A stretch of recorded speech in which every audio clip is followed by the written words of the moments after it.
سلام بینندگان عزیز، شهلا خبازاده هستم. امروز یکی دیگه از برنامه‌های همگام با مینا هدی رو تقدیمتون می‌کنیم. این برنامه امروز اختصاص داره به سفرهای مختلفی که مینا هدی به برزیل داشته. سلام مینا جون، خوش اومدی به برنامه خودتون. من سلام عرض می‌کنم حضور شما و همه عزیزانی که پایین برنامه نشستن. شما چندین بار به برزیل سفر کردین و تو این سفرها سخنرانی‌های مختلفی در کنفرانس‌های مختلفی داشتین. این کنفرانس‌ها در رابطه با چی بوده و از طرف چه سازمان‌هایی بوده؟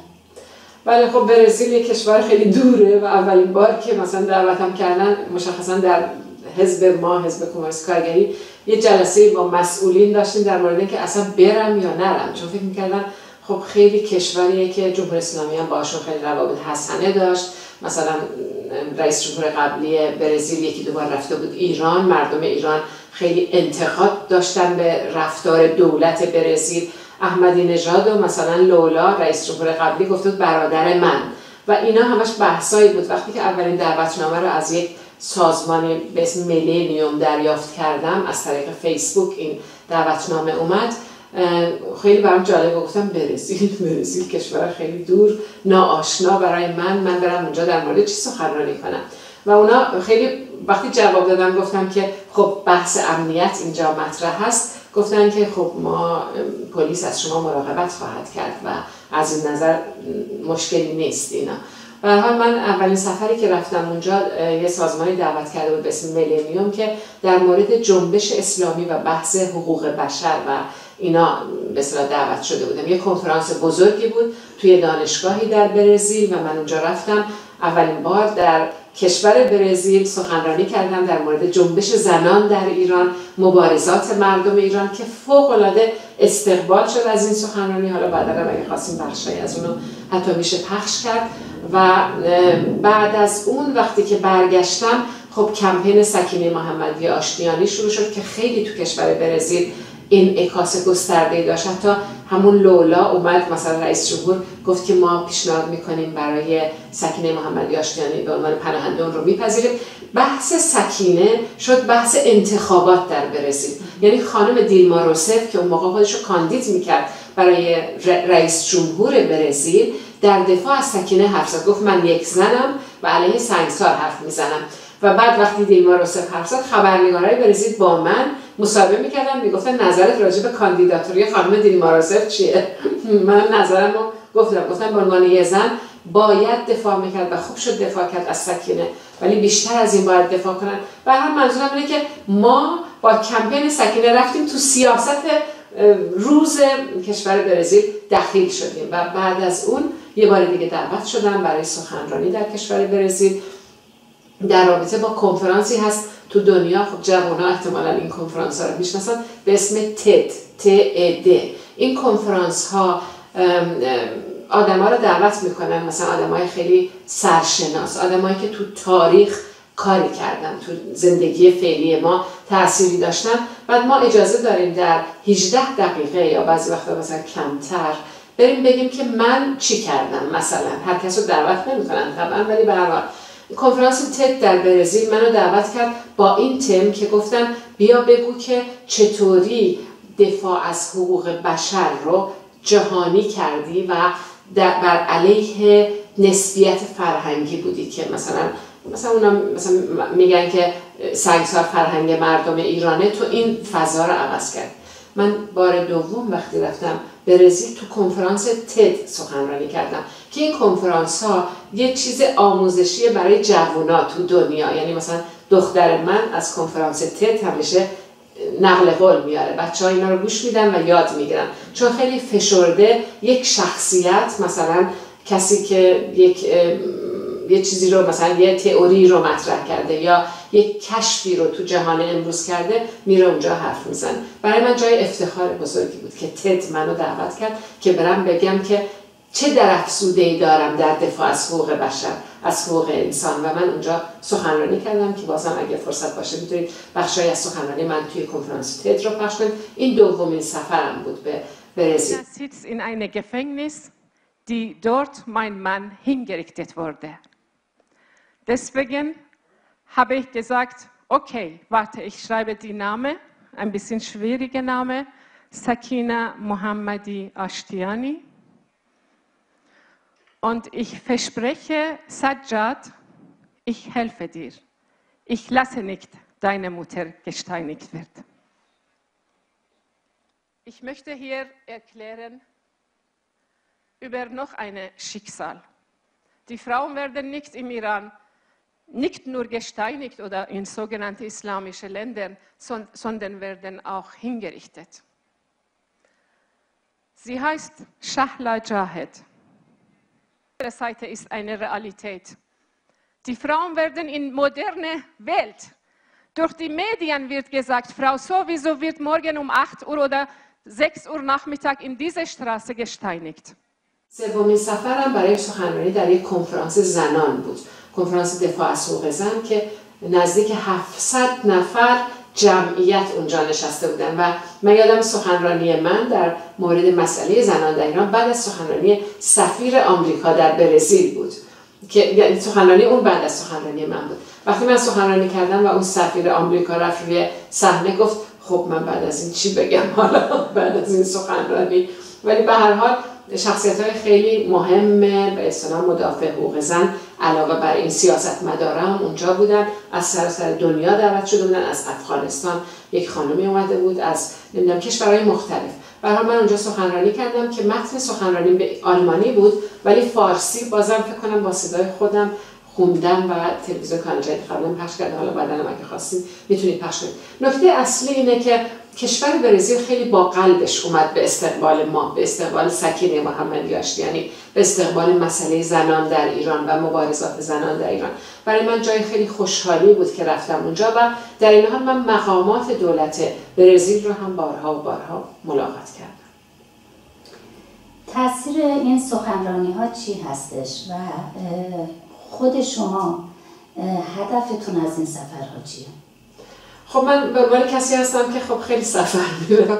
سفر بیشتر برای این هست که تو کشورهای مختلف میرم و صدای مردم ایران رو منعکس میکنم. بیشتر اینجوری احساس میکنم. چون مثلا فکر کنید که علیه سنگسار، علیه اعدام و در دفاع از حقوق زنان من میرم کشورهای مختلف سخنرانی میکنم.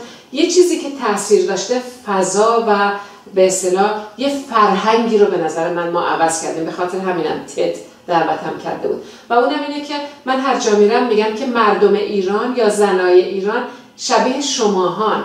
اولا ایران کشور اسلامی نیست، این مهر رو زدن به خاطر اینکه بگن اسلامی. یه کشوری مثل همه کشورهای دیگه یه حکومت فاشیست اسلامی داره.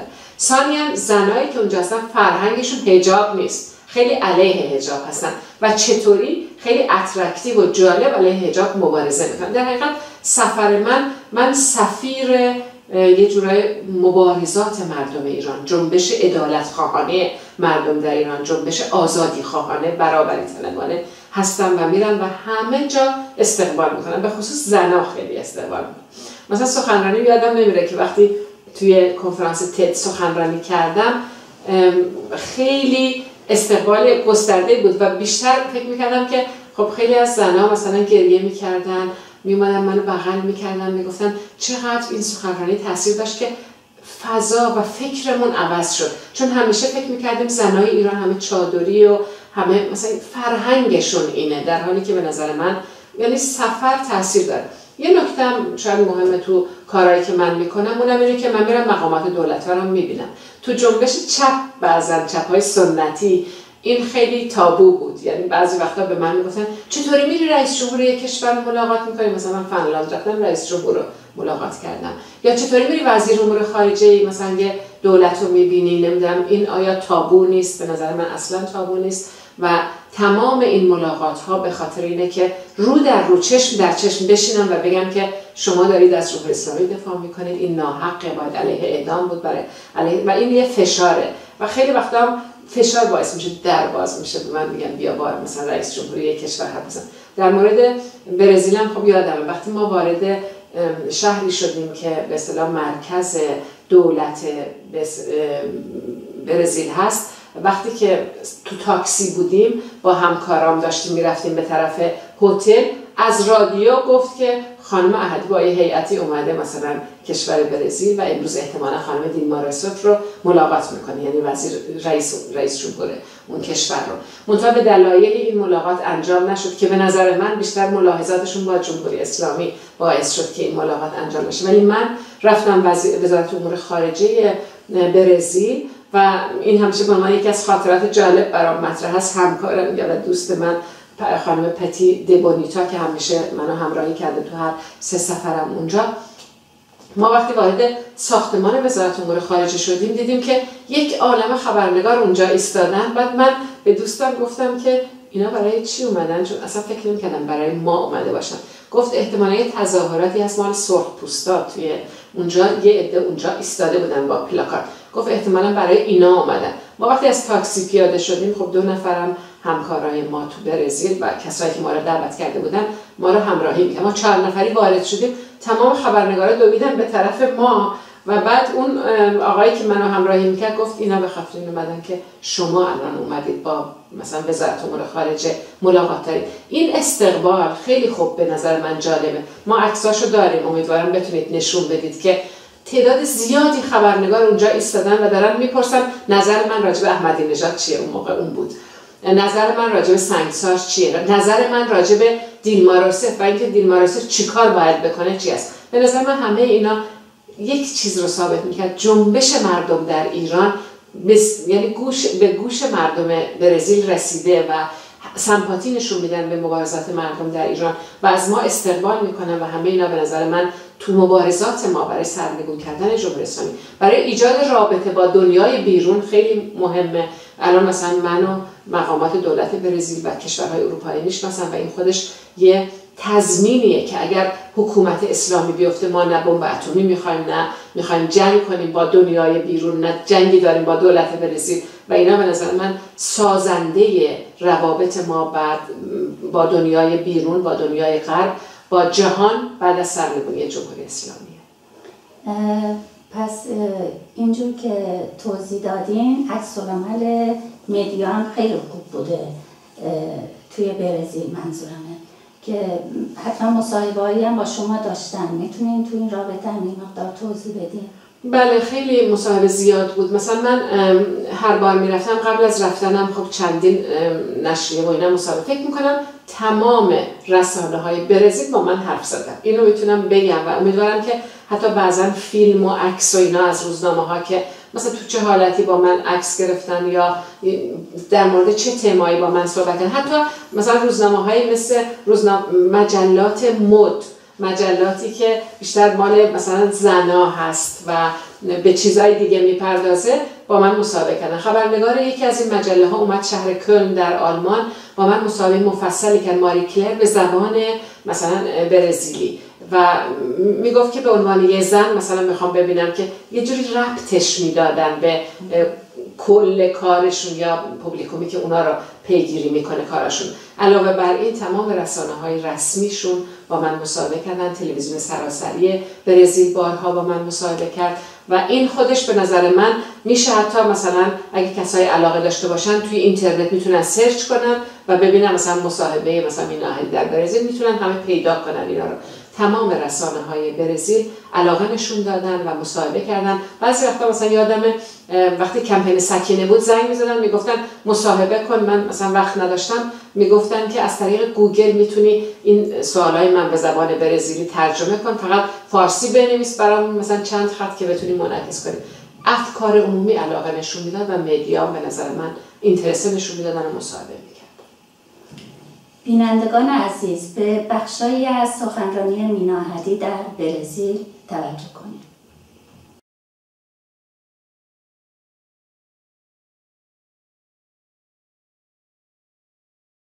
A sua história, a iraniana, exilada na Alemanha, de onde lança sua voz poderosa para o mundo. Mina Ahadi, por favor.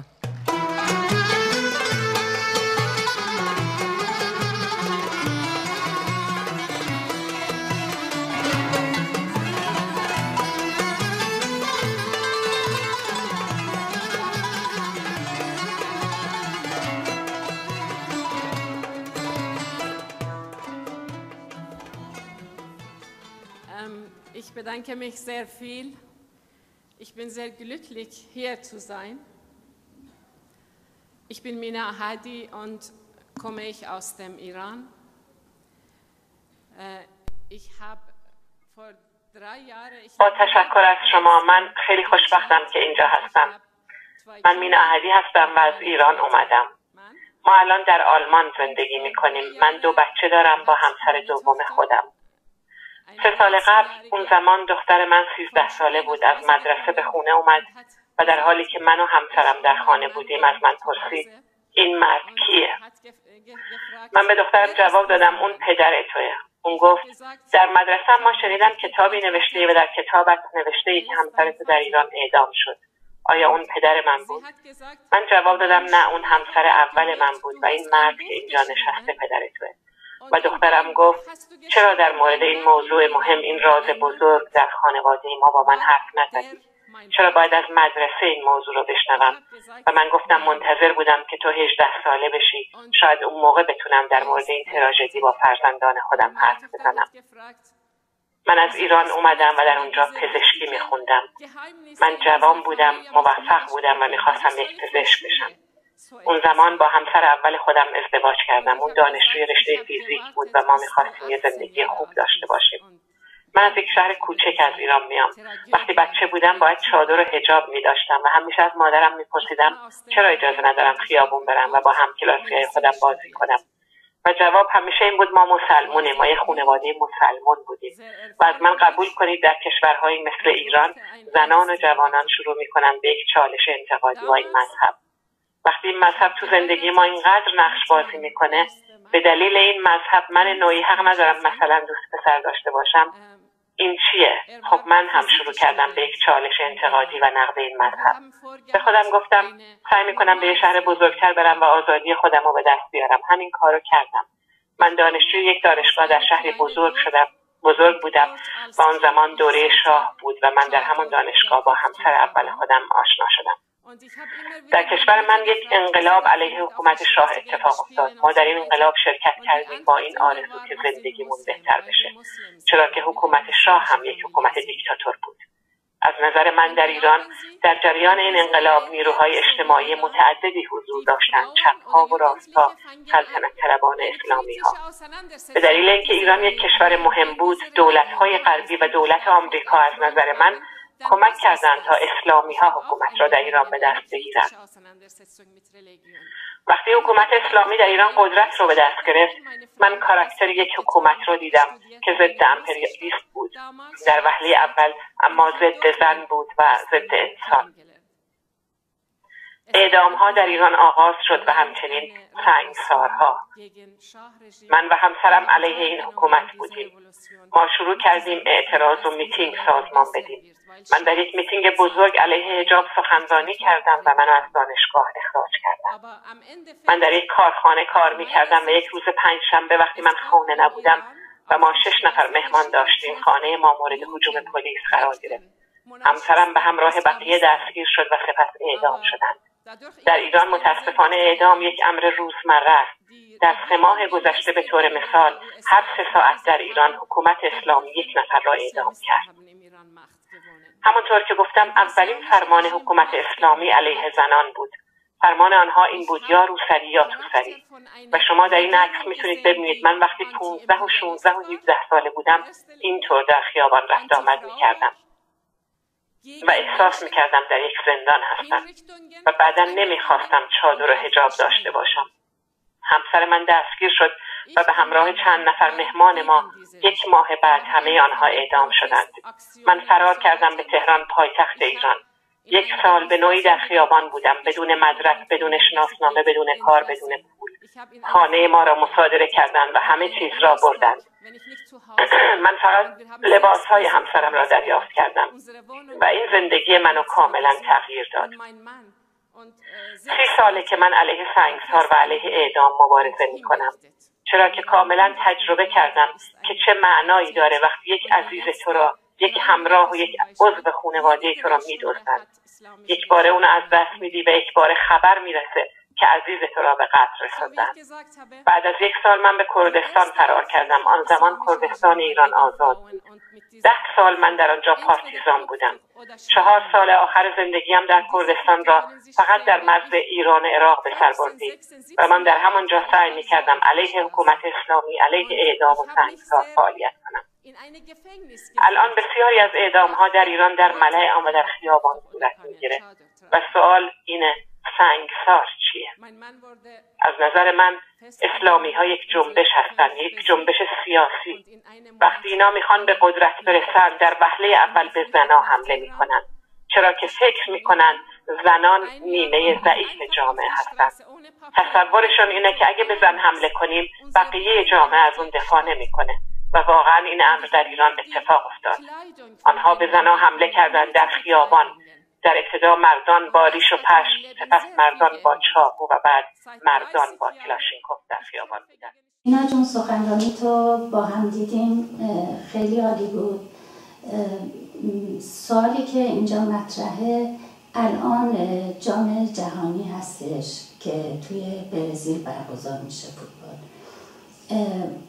و مردم خود برزیل قبل از حتی شروع فوتبال اعتراضات زیادی داشتن و الان هم ادامه داره. آیا شما با توجه به سفرهایی که داشتین به اونجا خودتون از وضعیت مردم اونجا و از اعتراضاتی که داشتن دیدین یا با خبر شدین، باش برخورد داشتین؟ میتونین اگه دارین لطفاً توضیح بدین. آره، من وقتی که رفتم برزیل، اولین باری که مثلا رفتم از فرودگاه که با تاکسی میرفتم محل هتلم، احساس میکردم وارد تهران شدم مثلا قبل از انقلاب. حالا یک ساو پائولو ما رفته بودیم، یک شهر بسیار بزرگ با جمعیت زیاد و خیلی واضح تفاوت بین فقیر و غنی، محله های فقیر نشین و محله هایی که کوچیکی که به اصطلاح عیان نشین بودن. من احساس میکردم که هوا هم خیلی گرم بود مثل تهران. خیلی دوست داشتم این فضا را، دوست داشتم برم تو خیابونا راه برم، با مردم حرف بزنم. طبعا زبان بلد نبودم و چون محافظ داشتم همیشه با بادیگارد و مسلح و اینا بودن، اصلا نمیشد زیاد رفت تو شهر و اینا گشت. ولی با وجود این من احساس میکردم که وارد یه جامعه‌ای شدم که اولا یه طبقه متوسط خیلی سریع رشد کرده توی اون جامعه، ولی در این حال فقیر و هر روز مثلا تو تلویزیون نگاه میکردیم نشون میداد که تو فلان محله یه نفر کشته شده. این چیزها رو من مثلا به عنوان توریست خیلی سریع دستم اومد که بعد مثلا میرفتیم یه محله های فوق العاده فقیر نشین، از جلوش که مثلا رد میشدیم میدیدیم که، یعنی احساس میکردم که دولت اولا یک به اصطلاح کورپسیون یا مثلا پول دزدی و نمیدونم چپاول اینا زیاده، مردم راجع بهش حرف میزدن. بعد یک قشر خیلی پولدار و خیلی به اصطلاح دستن در کار رو آدم میدید اونجا و در این حال توده میلیونی وسیعی که مشکلات مالی و اقتصادی داشتن و اینو در نگاه اول میشد فهمید. طبعا من به عنوان توریست میرفتم و به عنوان توریستی که تازه همیشه محافظ داشتم، نمیتونستم خیلی رفت آمد کنم و به عنوان سخنران میرفتم. من توی هتل میرفتم و میومدم سخنرانی میکردم، برگشتم. ولی میشد این رو دید، میشد نارضایتی رو دید. و من اتفاقا تو اون سفرم یکی از رهبرای کارگری اومد توی یکی از سخنرانی‌های من و ایشون منو دعوت کردن به تلویزیونی که اونا داشتن، اتحادیه کارگری. همونجا رفتم دیدم خیلی فضاش فرق میکنه با هتلی که فرضاً من هستم. کارگرای زیادی رو اونجا دیدم و انتقادات خیلی شدید از دولت. یعنی تلویزیونی که با من مصاحبه میکرد فوق العاده انتقادی حرف میزد، ضمن که از سکینه و از کارهای ما دفاع میکردن. بنابراین جامعه‌ای بود که احساس میکنم در حال غلیانه، جامعه‌ای که احتمال داره بریزن بیرون. و من واقعا خودم خیلی خوشحال شدم وقتی دیدم مردم اینقدر وسیع و متحدانه میان تو خیابون، خواسته هاشون رو دارن مطرح میکنن. من درود میفرستم به مردم برزیل که دارن مبارزه میکنن و امیدوارم که بعداً هم در سفرهای بعدی که رفتم واقعا بتونم بیشتر با مردم در ارتباط باشم. مبارزات مردم ایران به مبارزات مردم برزیل وصله و همه ما برای مثلا زندگی بهتر مبارزه داریم میکنیم. ولی شاید وسط این چیزا یادم اومد یه چیزی که تو برزیل اتفاق افتاد بود، دست‌درازی یکی از مقامات سفارت جمهوری اسلامی در برزیل به یه بچه، به دختر بچه‌ای بود در یک استخری در ساو پائولو که ما وقتی رفتیم اونجا از جمله سوالایی که خبرنگارا بعدن از من میکردن راجع به همین بود. من خودم یه دونه اطلاعیه نوشتم، محکوم کردم، این اطلاعیه وسیعاً اونجا پخش شد. میخوام بگم مبارزات ما واقعا به مبارزات مردم در برزیل وصل بود. ولی در هر حال من به عنوان یک فعال مدافع حقوق انسان علیه سنگسار میرفتم در کشور برزیل و با مردم زیادی تو سخنرانی ها آشنا شدم، مردمی که قلب خیلی بزرگی دارن و از مبارزات مردم در ایران دفاع میکنن. مینا جان خسته نباشید، خیلی ممنون که وقتتون رو در اختیار ما گذاشتید. منم تشکر میکنم از شما به خاطر این برنامه‌هایی که تهیه میکنید. خواهش میکنم. بینندگان عزیز، برنامه امروز ما در اینجا به پایان میرسه. روزای خوبی رو براتون آرزو میکنم.